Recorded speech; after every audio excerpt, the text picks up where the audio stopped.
Here's more to see. I'm shady. The harp, the place, play the bass, and the sharp. The child say the brass, the child play the dub. The flute is a duke of Saloo. The ray he can play, the reins on the string. The trout knocking out the blacksmith, she sings. The smelt and the sprat, they know where it's at. They know that blowfish blow. And I want to go back to Martin Carey's book.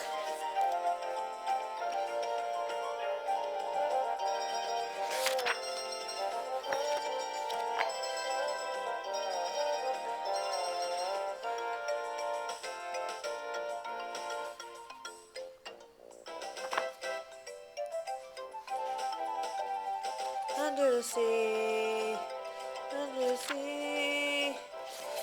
When the sardine begin to be new, it's music to me. Once it got a lot of sand. You got a hot crustacean band. Each little clam here know how to jam here under the sea. Each little cut here, cutting a rock here under the sea. Each little snail here know how to win here. That's why it's hotter under the water. Now we look here, down and look here under the sea.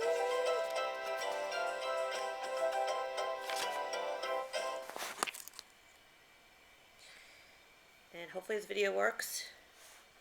I cut out early because of my dad died or whatever.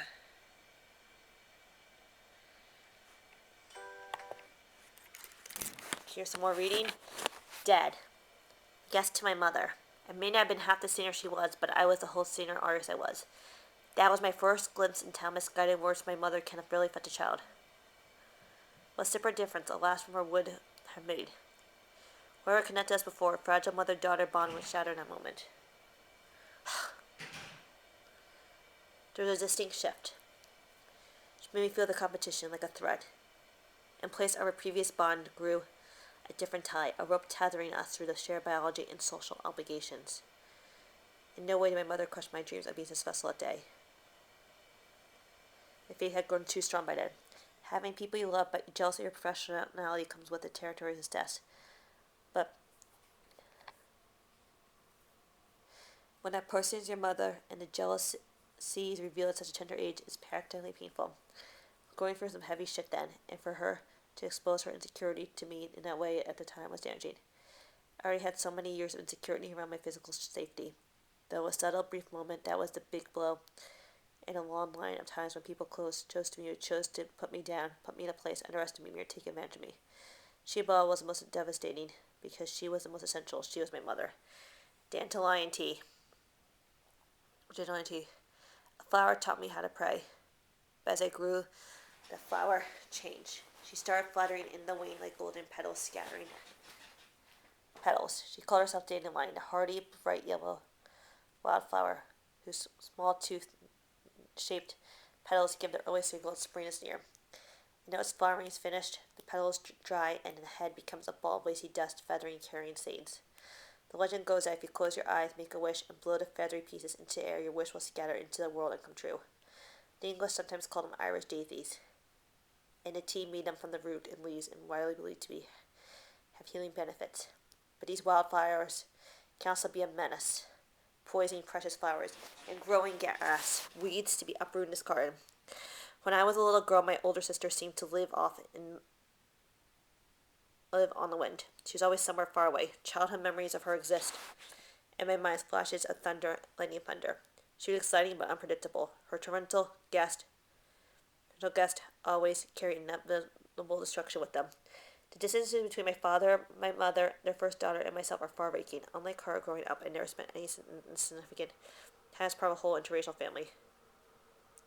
Most of my experiences were with one parent at a time, me and my mother, or me and my father. I have no recollection of them as a happily married couple.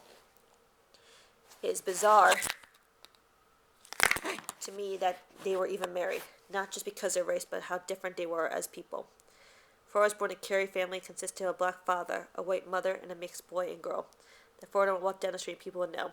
This rebel Carey quartet experienced this particular ignorance of wrath, of a society willfully unpredicted to receive or accept them. Loving versus Virginia, I think, the Supreme Court decision that struck down the law banning interracial marriage in the United States, went until 3 years of my father and my father's marriage. As a result of hostility from the community and country, Morgan and Allison were instructed by our parents to refer to them as mother and father in hopes. I imagine that the formality may elevate their status to respectable. My parents seemed to think that if neighbors or others, uncles, heard them, their girl and boy say good morning, mother, or hello, father, they wouldn't perceive them as disgusting. Morgan and Allison were beautiful children, and they were very close when they were young. Allison had skin like creamy butterscotch pudding, with a head of thick, deep, dark curls, and eyes to match. She was extremely intelligent, curious, and she loved to read. I was told she brought home good grades, got into good schools, and loved music too, but she lived firsthand this comfort and animosity directed at her and her offbeat black and white family. She saw her neighbors throw raw meat and studded with broken glass to her dogs, and her family car blown up. She saw things inside the family too, things a child should never see and will never know. I do know what she experienced damaged and derailed her girlhood.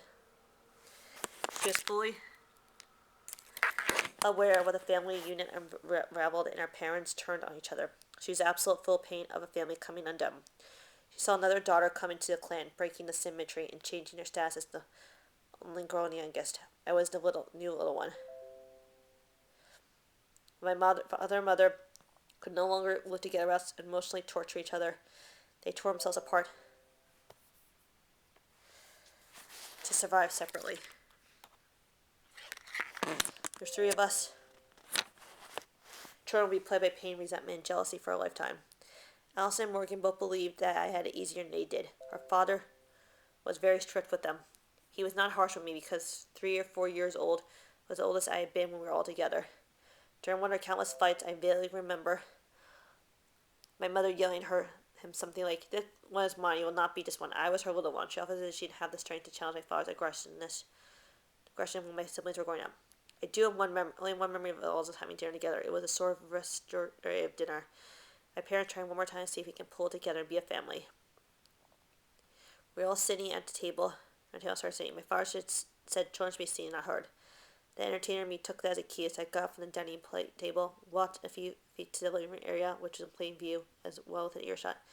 Stood at the coffee table and continued to sing at the top of my lungs. Allison and Morgan dropped their heads, ducking before the wrath of our father that they were certain that they would would inevitably get down on their own. I gave him a look and he didn't say anything. My sister and brother were flabbergasted. I was not hit, yelled, straightened up. They would never ever dare defy our father.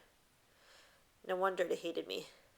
Needless to say, the dinner didn't save us. Divorce was inevitable.